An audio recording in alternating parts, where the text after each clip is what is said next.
Live from downtown Detroit, Local 4 News at 5 starts now. I'm Jason Coldorf, live in East Lansing, where 3 MSU football players officially charged with rape. We'll tell you what the head coach did today to ensure they never play football here again. And a lengthy criminal past revealed. What we're learning tonight about the Dearborn cleric who allegedly radicalized one of the London attackers. But we'll begin at 5 here with breaking news from Detroit's West Side. Police are on the scene of a deadly shooting right next to a high school.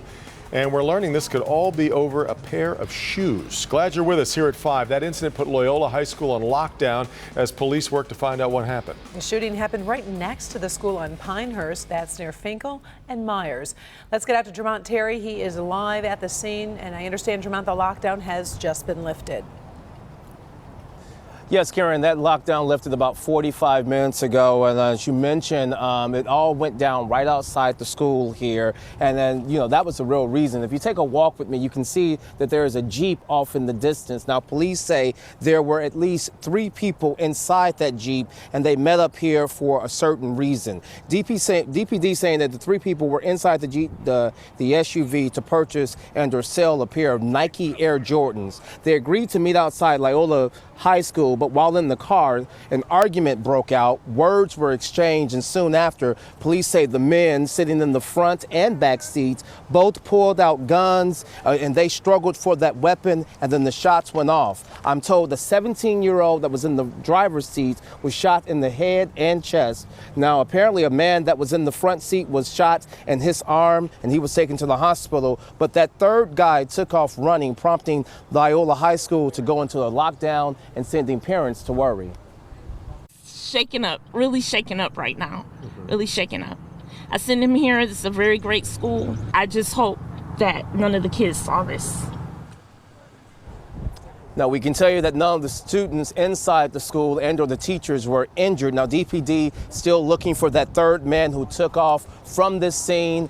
They have no description that they've given to us quite yet. That's the very latest. Reporting live from the city's west side, Jermont Terry, Local 4. All right, we'll be checking back with you, Jermont. Meantime, breaking from the city's east side, a multi-car crash slowing down traffic. At least 7 cars were hit at East Lafayette and East Grand Boulevard. Neighbors tell us that drag racing caused the crash. We don't have any word on any injuries yet, but stick with Local 4 and clickondetroit.com. We'll continue to update the story as we learn more. Our other top story tonight, 3 Michigan State football players have been formally charged with sex assault. Donnie Corley, Demetric Vance, and Josh King all charged in the incident that happened in an on-campus apartment back in January. So far, only one of the 3 has been in court. This is video of Demetric Vance being arraigned on his charges this afternoon. We bring in Jason Colthorpe live from East Lansing. Mark D'Antonio wasn't waiting for legal action here. He's taken his own action for his team. Now, and just the same thing he did in April with another case like this, Devin. All 3 of those players now former MSU football players, and you certainly got the sense he was only waiting for these charges to be formalized before he laid the hammer down. It came just minutes following that. Corley and Vance, who are both from Detroit, are charged with third-degree criminal sexual conduct. Josh King, who's from Illinois, is charged with first and third, plus another charge for allegedly videotaping part of the incident and then sharing it. Vance, who went to Cass Tech High School, was a standout defensive back, was the first to be arraigned today. Using force or coercion to accomplish the sexual penetration. Before Demetric Vance was arraigned and posted his $1,000 bond and left district court in East Lansing, a police detective testified as to what the investigation turned up. After midnight on January 16th at a party at University Village Apartments, police say Josh King pulled the victim into a bathroom, forced her to give oral sex, then raped her, and then, one at a time, let Donnie Corley and Demetric Vance in. The victim said she was forced to perform oral sex on these 2 friends. The victim asked all to stop. The victim said she eventually collapsed to the floor and all 3 suspects left the bathroom promptly. Police say all 3 initially denied everything, but changed their story eventually to having consensual sex with the woman. Police turned up a group text on King's phone that said otherwise. In that group text message, detectives located dialogue between the 4 indicating involvement in the sexual assault by King, Corley, and Vance. Neither Vance nor his family spoke to the media, but his attorney said this. If you can imagine being falsely accused of a crime at 20 years old. So it's just been gut-wrenching for him. While this was going on over on campus, Vance's now former head coach was explaining he dismissed the players before the legal process played out because the morals were not where they needed to be. Well, that's unfortunate that the coach doesn't understand the presumption of innocence and hasn't heard any of the evidence, which we'll be fighting out in court, and I believe he will be exonerated. We are expecting King and Corley to be arraigned tomorrow morning here in East Lansing. Live in East Lansing tonight, Jason Colthorpe, Local 4. Well, Jason, is Vance still in school there then? No, they dismissed him from there as well, even though they were fighting that. His attorney says they're looking for another university, but it also leads us to talk about the culture here on campus. And at 6 o'clock, we're going to hear from the head coach talk about whether these 3 dismissals, along with another player for a separate incident and an assistant coach involved in that January incident, has changed the culture here amongst the football team and on campus. Yeah. All right, Jason. A hammer-wielding man attacks police outside the famed Notre Dame Cathedral in Paris. Before the attack, he shouted, and this is the quote, "This is for Syria." One officer was hurt before the attacker was shot by other officers. Officials say the attacker was carrying the identification card of an Algerian student. Preliminary information indicates that that person was acting alone. Let's move to London. New questions about why one of the attackers there was not arrested prior to the attack. New barriers have been set up near London Bridge to keep cars off sidewalks, but there is mounting anger over one of the attackers who was reported to police multiple times but never arrested. Meantime, investigators are working to uncover any possible ties involving an extremist cleric in Dearborn. Rob Maloney has been gathering information on Sheikh Ahmad Musa Jibril. And Rod, is he still in Dearborn? And we don't know that, Karen. We're not sure where he is, but this is his house, we are told. And one of his neighbors does tell us that he was here yesterday up until the story about his alleged involvement in the London terror situation broke. At that point, she said he left and has not been back ever since. But in looking back at Jibril's background, it is a long and sordid tale. Our freedom for Muslims are... 46-year-old Dearborn resident and self-proclaimed Sheikh Ahmad Musa Jibril is, according to terror experts in the federal government, a favored influencer for ISIL fighters. He's also a convicted felon who has served hard prison time. These are his state of Michigan mugshots after his conviction on insurance fraud and intent to pass false title on homes he and his father owned back in 1998. He didn't serve any prison time and served probation instead. 10 years later, the feds got to him and indicted him and his father on a raft of charges: mail, wire, Social Security, and bank fraud, failure to file income tax returns, money laundering, and possession of firearms and ammunition. But the feds discovered during that trial that Jibril tried to bribe a juror, offering to pay for her wedding in a house if she held out and helped find him not guilty. The juror reported it, and Jibril and his father were found guilty on all 43 counts. Jibril's prison sentence, 100 months, which comes to over 8 years in a federal pen. And parts of Bilad al-Sham and Herakl, the empire of the Romans. After getting out of prison, he was on probation, and a trip to North Carolina to do a speech like this one caught the feds' attention again. They violated him on his probation, and Judge Gerald Rosen ordered close monitoring of his social media and internet accounts, which stands to this day. Now, one of the things that we're told in our travels in this story is that these videos that he produces, and the last one was posted in 2014 on YouTube, that Jibril's stuff is actually used by ISIL trainers. That's the claim. And that they cut it up and use it in very highly slickly produced type videotapes, taking his speeches from differing kinds of places, and they put music and production values in it, and apparently is quite effective with English-speaking terror cells and when they do their training. That's the claim from the federal government, and so that's what we've learned about him so far. Back to you. Rod, have you been able to find out anything about his time in prison? Yes, in looking at, he has an extensive group of filings in the government system. And one of the constant themes for him, because he stayed in Milan, the federal prison here in Michigan, he was down in Texas and in Arizona. And one of the things that he did repeatedly was to complain about his treatment in federal prison, claiming that he was discriminated against because he was a Muslim and that he was, in fact, terrorized by the guards because of his Muslim faith. And they thought that he was a terrorist, and he said, "I am not a terrorist." Of course, we'll be following this story. Thank you, Rod. Anticipation building as former FBI Director James Comey is set to testify Thursday on Capitol Hill. That's happening as classified information about Russian hacking has been leaked to the press. The alleged source of those leaks is sitting behind bars. Blaine Alexander has the latest from Washington. Blaine? Well, Devin, her attorney is casting her as a 25-year-old part-time yoga instructor who's being used as a political scapegoat. But officials say that she broke the cardinal rule of the intel community. The Trump administration's fight against intelligence leaks now has a face. Reality Lee Winner, an NSA contractor, arrested for leaking to the press top-secret documents about Russian election hacking. She's a good girl. She's a good person. She's never been in trouble with anyone or the law or anything. She always does what's right. She served her country. She was in the Air Force for 6 years.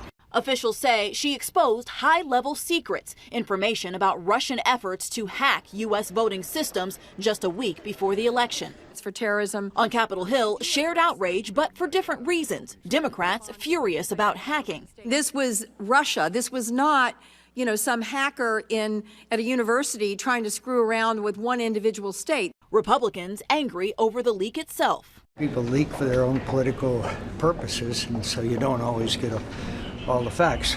This upping the stakes on the already highly anticipated testimony of former FBI Director James Comey, expected to talk openly about his interactions with the president before his abrupt firing.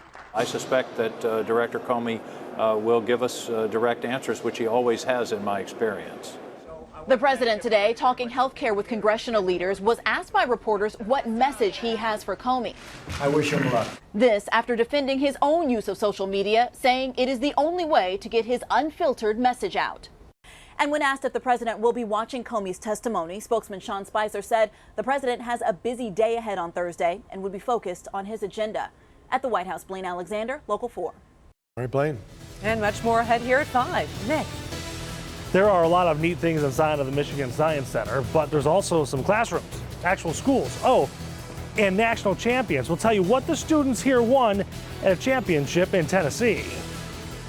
Well, we felt way short of average today. Cool conditions continue through tonight, and if this is not your cup of tea, don't worry. We got you covered in the 7-day forecast. Hank?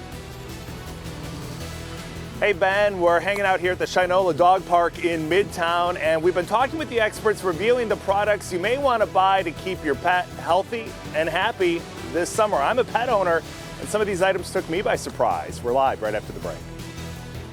All right, Hank, but first, paramedics rush in after a violent crash in Shelby Township. We'll have that in a moment.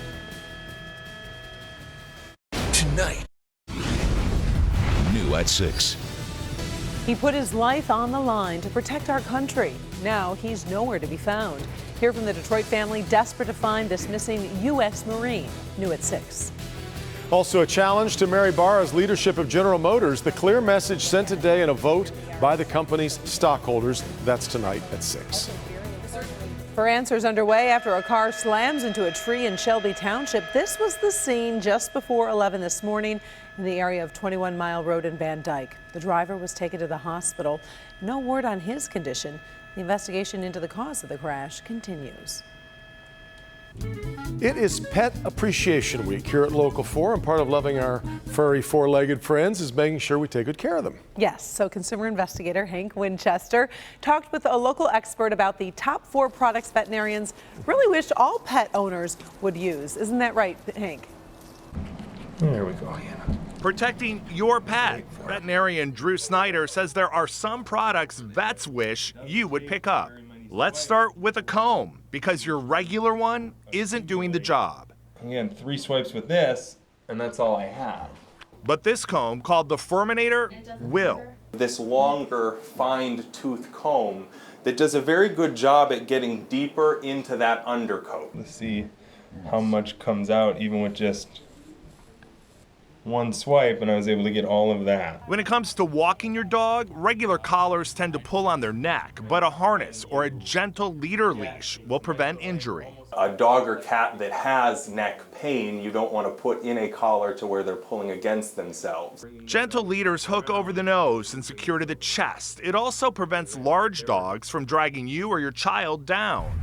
If you plan on letting your animal swim this summer, invest in a cleaning solution for their ears. But even if we just once a week use something like this alcohol ear cleaning solution to flush the ears, you don't even have to get very aggressive with Q-tips or anything like that. And brushing your pet's teeth could prevent heart and kidney disease. It's essentially a thimble with bristles on the end of it. So you put it on your finger, we're able to go into the dog's mouth to brush the teeth. But remember, don't use your toothpaste. The fluoride could make your pet sick. Since we can't tell our dogs and cats not to eat it, we use versions of toothpaste that are safe even if they wanted to just lick it all down.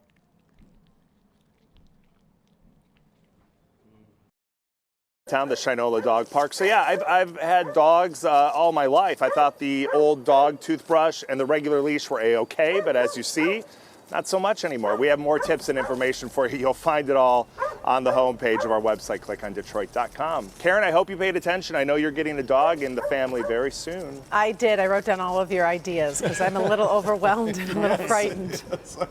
Brushing your teeth, can you use that thimble, or is that the best thing then? That thimble thing?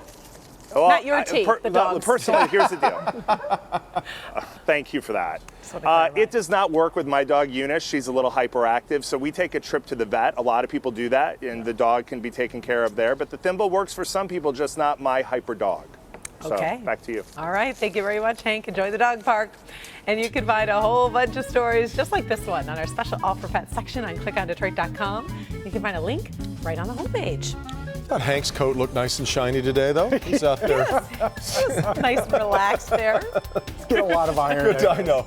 Good day at the dog park. Always is. It really is. I mean, it's just cool enough to be comfortable out there. Yeah. But if you really want the heat, I mean, if you really want it, hang on, huh? We got it coming. Yeah. But not today. Those clouds out there are thick, and that's what's kept those numbers down. Mid-60s right now. In fact, up in Pontiac, 61, and you start getting into our north zone. Upper 50s here in Sandusky and Port Huron. And then you start tacking in a breeze on top of it. Wind gusts are over 30 miles an hour here in Pontiac, and those winds are coming out of the north. So it is definitely cool out there, but it is going to feel nothing like this as we head into the end of our forecast towards the upcoming weekend. Another thing we're watching on 4 Live Radar have been a couple very faint sprinkles, and they're very light outside. In fact, the last of the ones that we're really picking up starting to move south of the state line right now as they head down into northern parts of Ohio. So things should be a go out at the ballpark tonight. Tigers back in town, but man, those clouds look like they're going to hang tough until probably after sunset tonight. 65 and overcast at the airport, and a north wind at 15 miles an hour. So it's going to be cool for the rest of the evening tonight, but we're just sort of on the periphery of this cloud cover. This is all still swirling around this low, which is out here to our north and east, but you start looking back to the west and there's a whole lot of nothing out here. And that's what we're going to get in the next few days. As you look forward, not only are we going to clear the clouds out tonight and start out with sunshine tomorrow, we're not going to see the clouds return as we have been for the last few days in the afternoon. So it's going to be a bright one tomorrow. That'll at least get us into the 70s. And then we'll start looking for really our only significant chance of rain. And this is on Friday.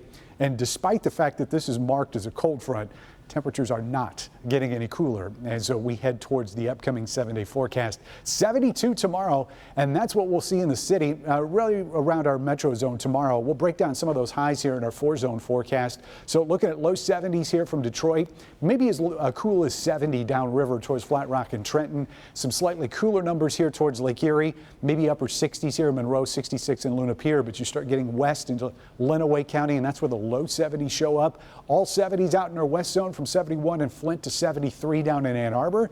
And some cool temperatures near the lakeshore tomorrow, 60s up there in parts of our north zone, but a lot of the zone is going to touch 70 tomorrow, and we'll still be stacking up those temperatures as we go forward. Mid-70s on Thursday. There's that only significant chance of rain on Friday. And then Saturday, not only is the temperature going up, but the humidity is coming with it, especially by the end of the day. We'll start feeling those dew points in the mid-60s, which is what we would say is muggy. So you start seeing temperatures near 90, And that humidity, Yikes. summer's still 15 days away, by the way. Mother Nature's getting I'm it. not sure we're 91 degrees tough yet either. I know, Not we haven't ready. had a lot of Yeah. practice. Do you think it's going to keep going through the next week? At least for the Got next some 10. plans, do I you? do have Yes, some she plans. does. I think so. Very close to it. Outdoor, hot, sweaty plans. But enough about you, Ben. What about Karen? Yeah. I was just curious. I understood. I'm Yes. going camping, and it's just out of my realm of comfortability. But that'll be Portable fine. AC? I can do 90. All right, it's all good. A little spray spritz Hot. fan. Yeah. All right, Jamie Edmonds is working on a story about a budding broadcaster who could be gunning for our jobs. Jamie? I'm Jamie Edmonds, but wait, I'm not at Local 4. No, you aren't. And you're not Bernie Smilovitz. No, I'm not. No, he's not. This is Caden Handwork, and he is the next big sportscaster. Cool. All right, Jamie. But first, a Melvindale police sergeant finds himself on the wrong side of the law. The late night incident that has him facing serious criminal charges. Next. A Melvindale police officer is due in court today to be arraigned for hitting a tow truck driver and then leaving the scene. Happened back in March while the tow truck driver was on a service call on Allen Road near North Line in Taylor. That's when he was struck in the leg while trying to block the lanes by off-duty Sergeant Patrick Easton. Easton left the scene claiming he didn't know he struck someone. Despite witness accounts to police, Easton denies any of it happened. The word is out today that one of the biggest bands is coming to Detroit. Make your plans now to see U2 in the fall. The iconic group is on tour, performing its landmark 1987 album, The Joshua Tree. The group will perform here in Detroit on Sunday, September 3rd. The concert will be staged at Ford Field. Tickets are starting at $35. Get ticket information at clickondetroit.com on the entertainment page. New at 5:30. Robbed at the gas station. A woman suddenly caught in the middle of a violent attack, but it's a decision she made that almost cost her her life. Drowsy driving causes 1.2 million crashes a year and up to 8,000 deaths. I'm Dr. Frank McGeorge. Coming up, how treating some high-risk drivers could make everyone safer on the road. There's a small percentage of people who can call themselves national chess champions. Some of them go to school here at the Michigan Science Center. We'll tell you what a little boy did that blew away 379 other competitors. It's summer. Live from downtown Detroit, Local 4 News at 5:30 starts now. These Detroit students have reached the top of their game. They brought home a national championship in a game that requires a massive brain power. The University Prep Science and Math chess team took home first place rankings. Fantastic. As Nick Monticelli reports, this chess competition was the largest in U.S. history. You probably know that the Michigan Science Center is a great place to get some hands-on science learning. But did you know that there's actually schools inside of the Science Center? Oh, and did you know that their students just won national chess championships? We could not have done this without the support of our parents. It's not every day that a team is honored by the Detroit City Council, and it's not every day that that team is a chess team. But you are looking at a national champion chess team from the University Prep Science and Math elementary and middle schools. This is a very big deal.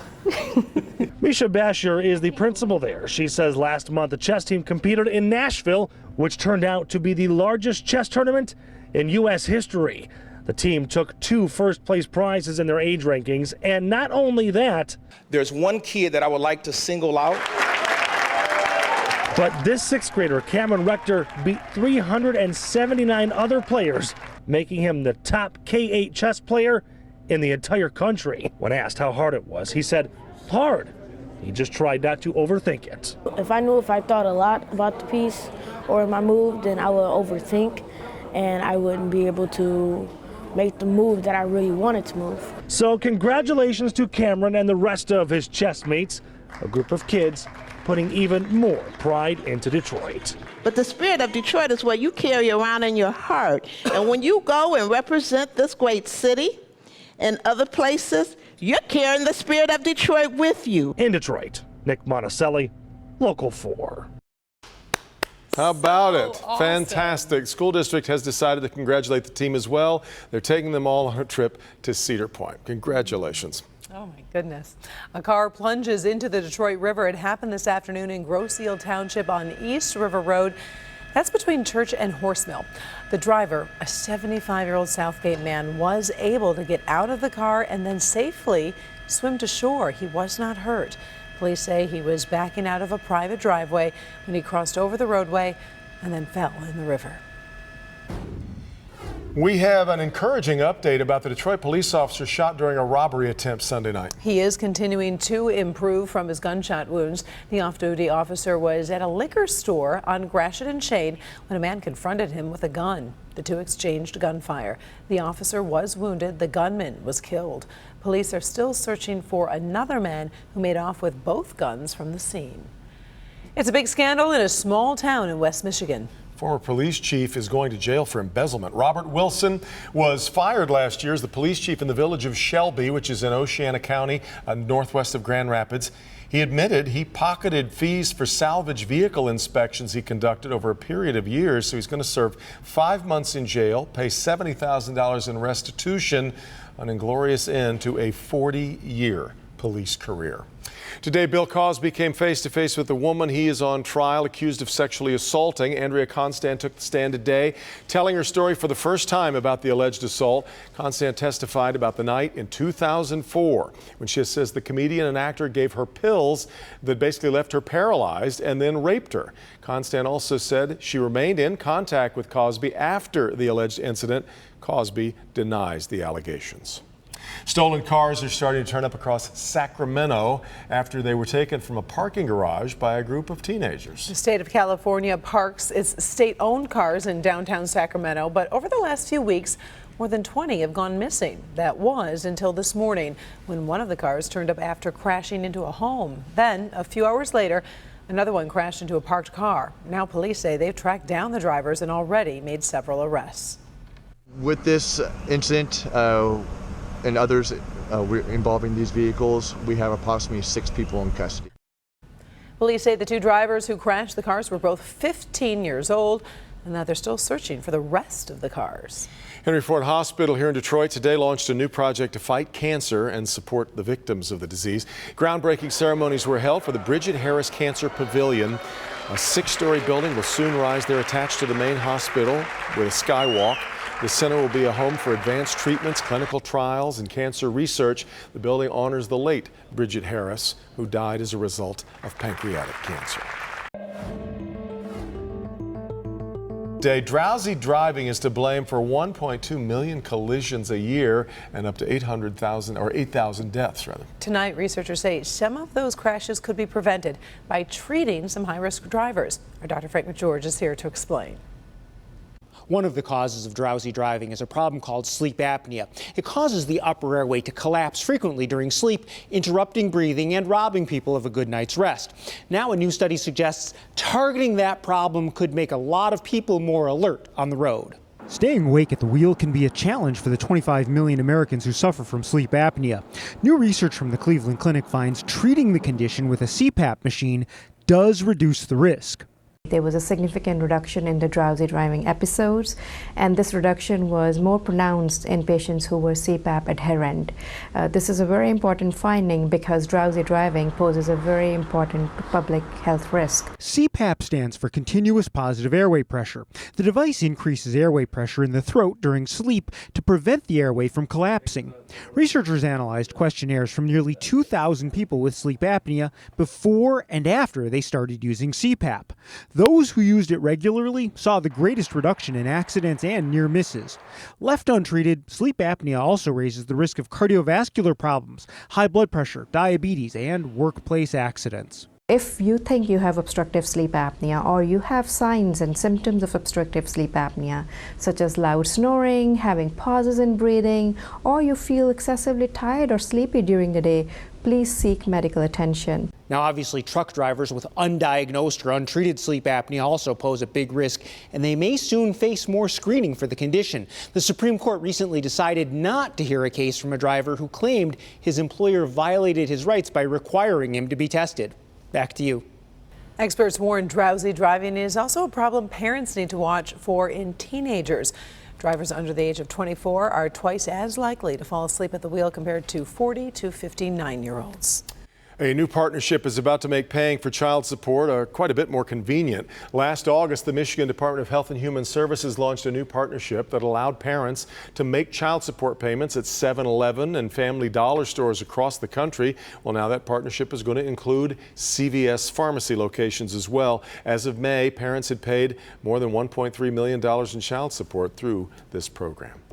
Well, Ben has showed us some pretty hot stuff over the years. Yes, I guess that's a pretty good description of what you have today. Yeah, I thought about doing a little Donna Summer. Ooh, that was a favorite of mine. No. Make sure wait till we're rolling on it. Yeah, I was going to say, start the DVRs at home. No, NASA discovered a new planet that is so hot it is being vaporized by its own star. The planet is called Kelt 9b, and it has a dayside temperature of, get this, 7,800 degrees Fahrenheit.